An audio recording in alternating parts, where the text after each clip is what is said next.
Welcome back to another video, guys. In this video I'm working on this BMW M5. It's 2013. It's come up with this fault code here. The DIFF, should we say, these three fault codes all leads back to a component that's on the DIFF itself. Now you will get a warning on there with ABS light, traction light, and a diff lock warning as well.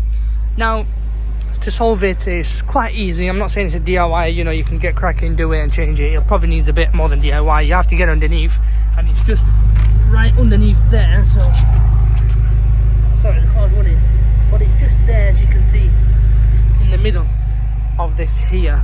Now this is the component, this is the part number, and what you need to do is buy OEM. Please make sure you buy OEM.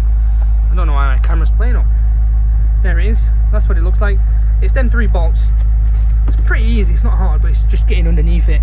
That's what it is. It's usually inside this that packs in, or even the bearings sometimes, if it's your case. I mean, let's have a look at. Yeah, well, them bearings look good. So it's like the motor in there, the electronic side of it. So once you plug it in, you will need to code it in. If you ask me, just code it back in using a diagnostic machine. Sometimes it's okay just to plug and play, really. I don't think you'll have any issue just to even plug and play, but I would highly recommend getting into the diff, getting into special functions and code it in to get rid of the warning. And it's just a case of driving, really. Shouldn't be an issue, but that's what them faults are. I mean, they're all linked together anyway. Sometimes I would just check the wiring to make sure it's not loose before you start ordering things, and make sure there's power going to it. But there you are.